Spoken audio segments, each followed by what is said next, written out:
haven't done a project in a while, so figure might as well make it worth it and do rear wheel bearing, 2002 Ford Explorer.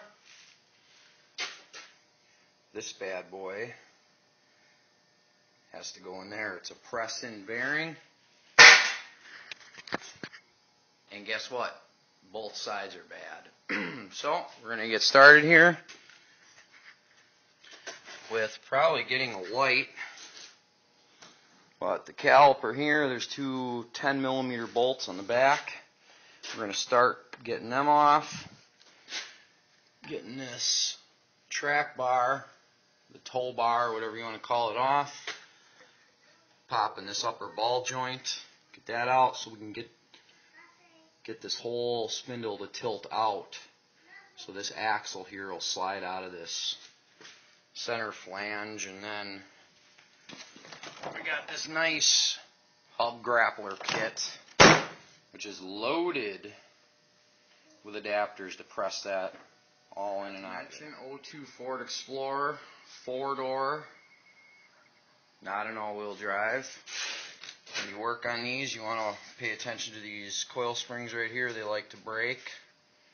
This one so happened to have new Ford replacements. So anyways, this axle nut, 35mm, came off nice. Upper ball joint, cinch bolt, 18mm, that slid off nice. Just tap it out.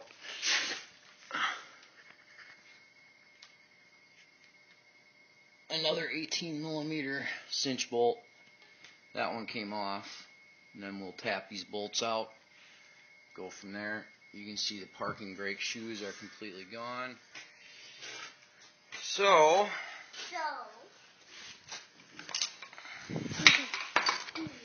what I like to do is get your air hammer with a flat bit like that. Get it in there and spread. Ooh, that might void the warranty, eh? Get it in here and spread this. You can use a pickle fork to get that out. You're going to put a lot more pressure on this or a ball joint than needed. Then you can tilt this out, which lets you pull that CV axle right out of this. But check out how nice this sounds.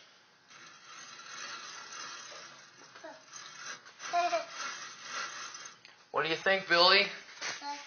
Is that chooched? Yeah. That's what I think too. Yeah, I think that. So, there's a big round snap ring in here. I get that out. I've had this apart once before, so everything's got gray anti-seize on it, so it's coming apart quite nice. Well, I didn't bring home the proper snap ring pliers, and I got these smaller ones, which put them in these eyelets, and you squeeze it together. Get a screwdriver up underneath this, and pretty much walk it out till she goes flying. The companies make a kit, a wheel bearing hub kit, which will come with this hub, the bearing, the snap ring, and you're probably looking at, I don't know, $130, $140 for that kit, versus you can get just the bearing. I don't know. You can get them online. I don't know. I seen on eBay they had 2 bearings with the hubs. I think it was like $70. I don't. What are you getting? I don't know. I got these from our local Napa.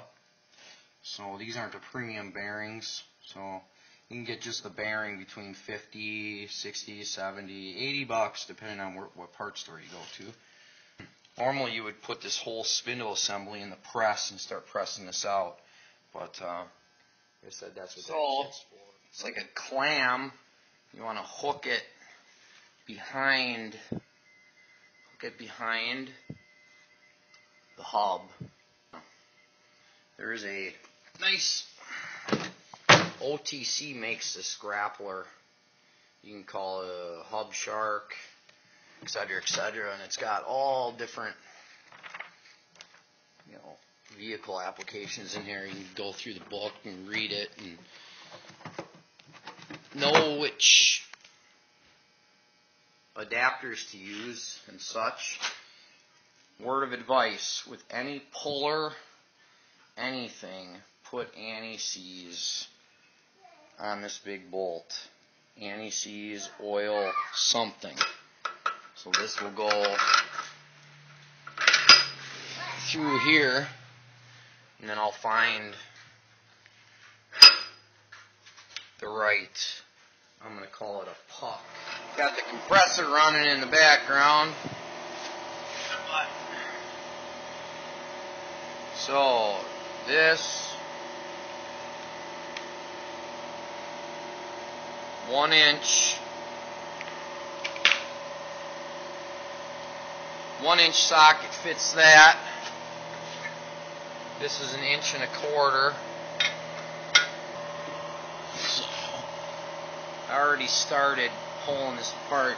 When you set your anchor points here, you want to make sure it's on,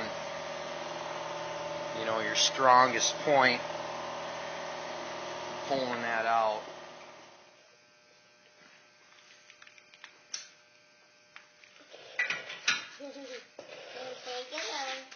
Okay.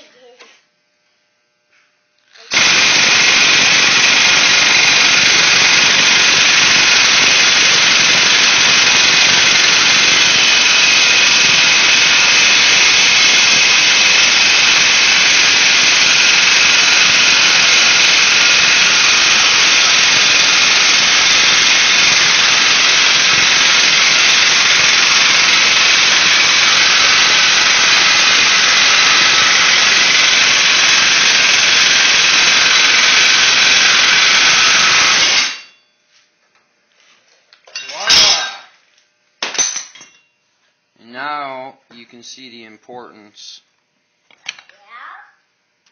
of the anti-seize here and on the threads.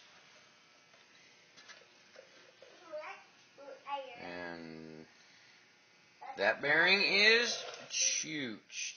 Hey Billy, you helping? Yeah. Charlotte's helping? The wildlife? Yeah. Yeah. I'm gonna help Daddy. Oh yeah? Yeah, I want to. Yeah.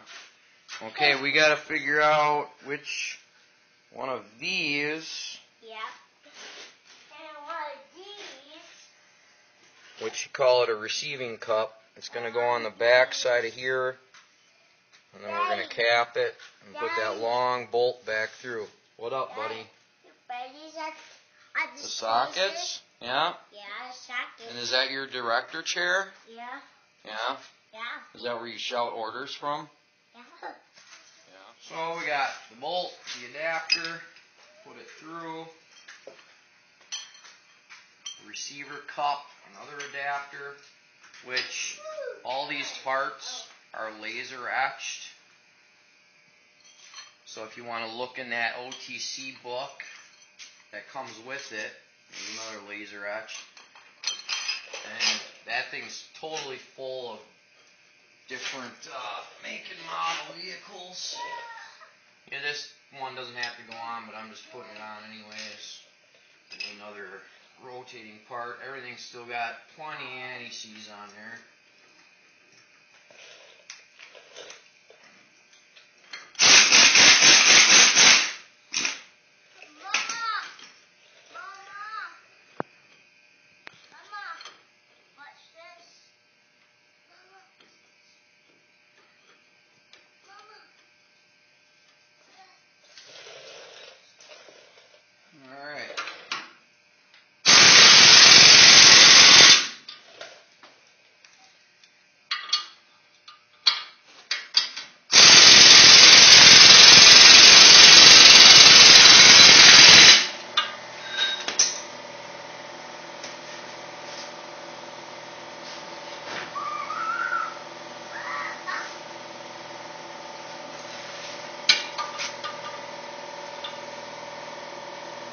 what we call a big adjustable wrench.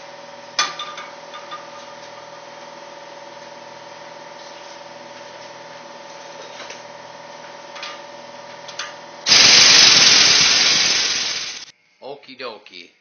Even with the right tools, when you spend, I don't know, between $5 and $6.50 on that whole grappler set, and your impact don't have enough power. So that's fun. So I took a break, got everything back to the point of putting the brakes back on this side. Already torqued this upper ball joint nut, anti-seize on everything. This toe strut rod, that nut, so they were like, I don't know, 58 to 60 pounds, foot-pounds torque on them. And then I gotta check the spec, but I think this is right around 200 foot-pounds for this axle nut. But like I said, I just snugged it up with the impact. Not all crazy and stuff until I get the wheel back on. Okay, wheel's ready to go back on. Drop it down, and then I could torque that to that 200 foot-pound range. And yeah, I didn't go with any crazy metallic ceramic pads. Just went with the cheap oleos on it, and the parking brake cable I had to run up here because the shoes are all crumbled apart, if you've seen that before. So I took all that stuff out of there and get the parts ordered and figure out what it all needs so we can have a functional parking brake again. But